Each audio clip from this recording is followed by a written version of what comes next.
Hello, today we will be talking about AWS Identity and Access Management, or in short, it's also called IAM. So, this is one of the most important concepts in AWS because let's say you have a problem, you are working on Glue, and it throws an error saying that it's access denied, or some sort of thing like Glue doesn't have access for S3. The reason behind is you don't have enough permissions. So where it is controlled, it's controlled in IAM. So this helps us to give users what they can control and what users can control with services.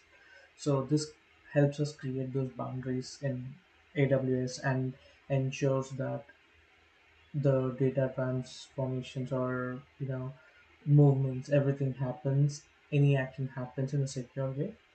So let's understand what is IAM. IAM is a service that defines who can access which resource and what actions they can perform.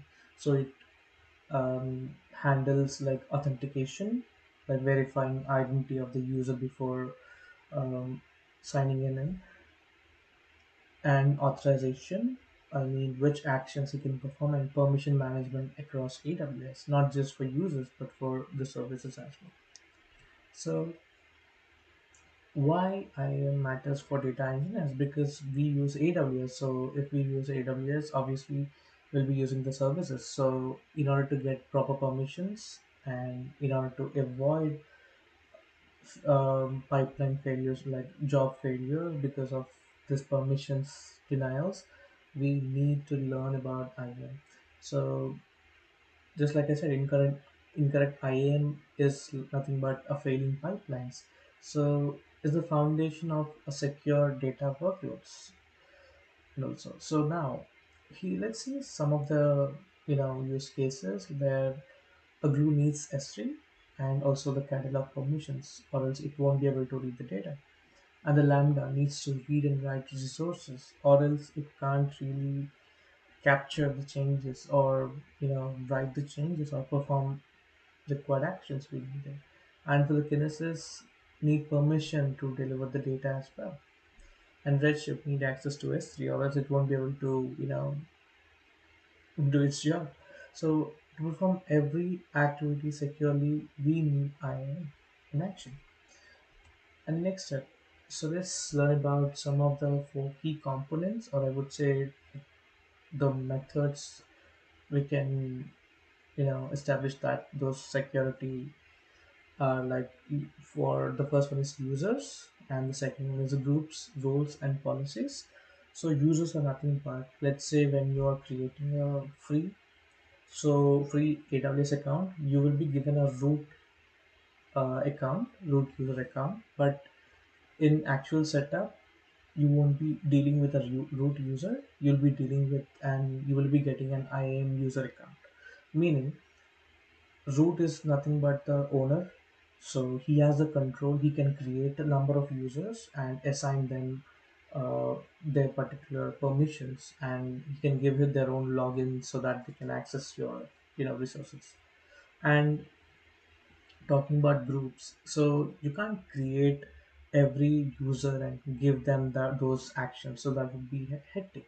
So instead, what you can do, you can create a group, give them the necessary permissions. Let's say he was a data analyst and data engineer, you will give them required permissions. And let's say a new data engineer comes into your team, so you create that IAM role and you just simply assign to that group, so that just what you do is creation and assigning is what you do, and you can just save a ton of your time, and you can access everything with respect to the data engineer. And coming to roles, so this is nothing but these are the temporary identities for AWS services. Meaning, let's say if you have a work, and sometimes some services might ask you need to attach a role. So role is nothing but you are giving that service permissions to another dependent services. So policies are nothing but JSON rules define permissions. So we'll be learning about each and everything clearly, And moving on to the next one, we have IAM user, the first one. So let's say the Bob and IAM as a user. So of course they can either use through access keys or username or password. So he puts in his username or password and then he will be logging into the AWS account. So it should be limited, like it's preferred SSO for large teams.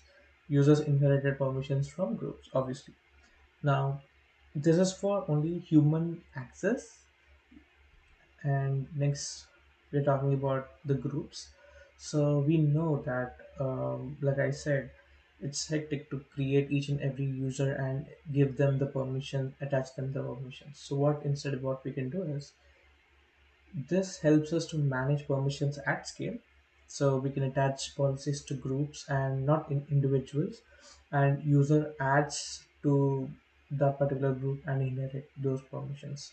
So example admin, like I said, admins, data engineers, analysts, you just create a user and add to them so that they'll get all the permissions instead of giving individual roles or individual permissions for each row.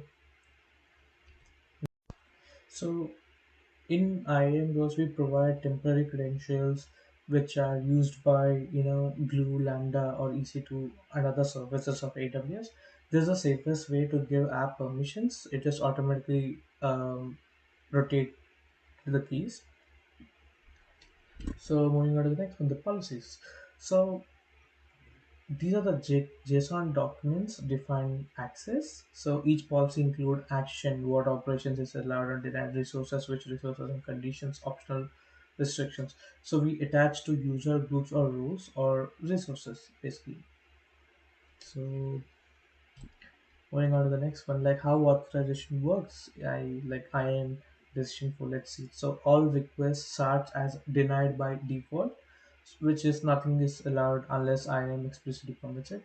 And then IAM checks identity based policies, and then it checks role based policies. So then the conditions are evaluated, and then if no allow is found anywhere, the request stays denied. So explicit denied overrides all other permissions.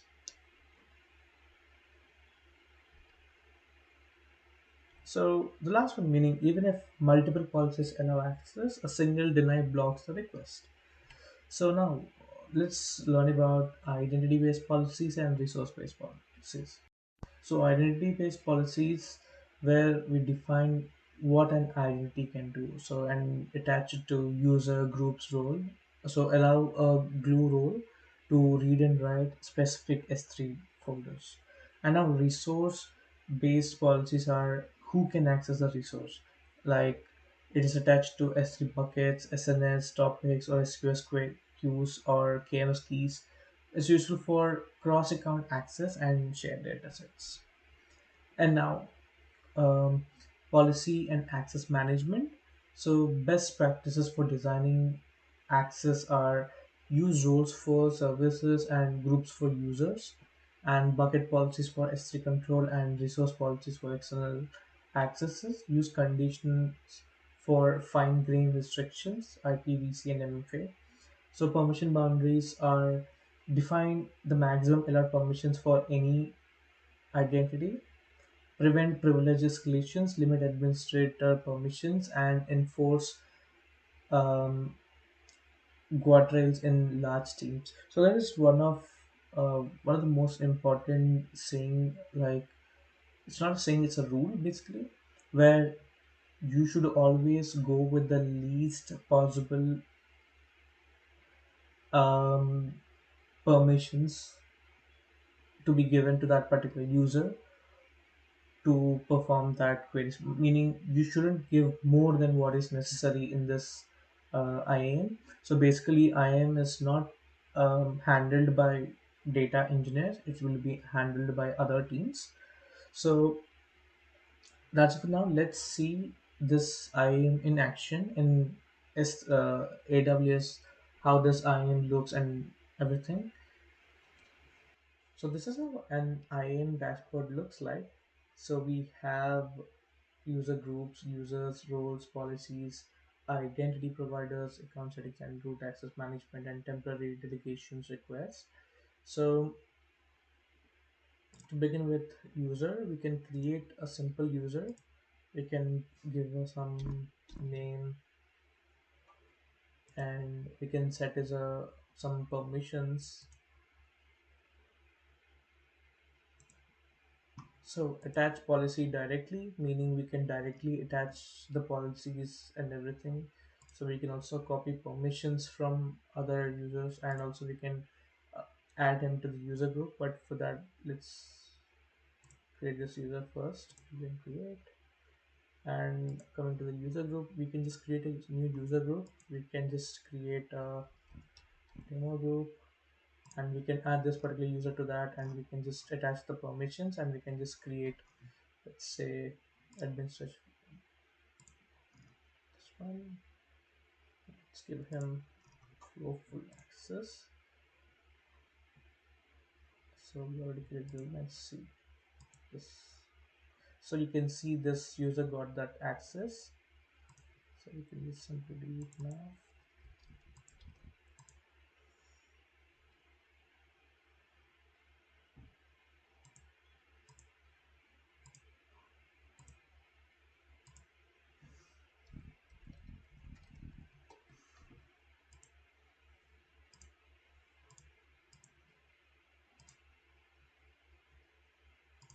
And now we have roles.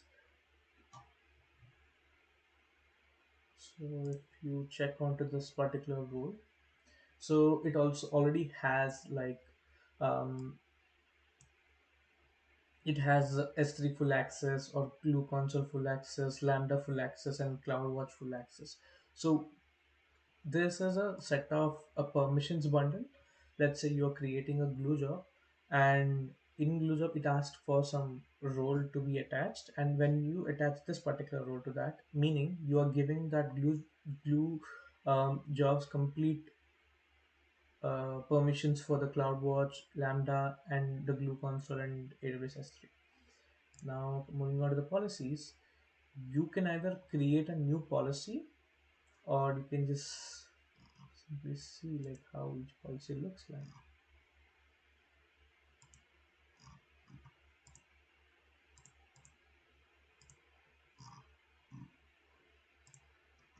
So this is how a policy, basic policy looks like. It has a version, effect, action, resource.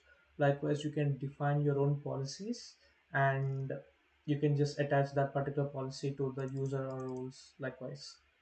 So that's it about this IAM right now. So see you in the next one. Thank you for watching.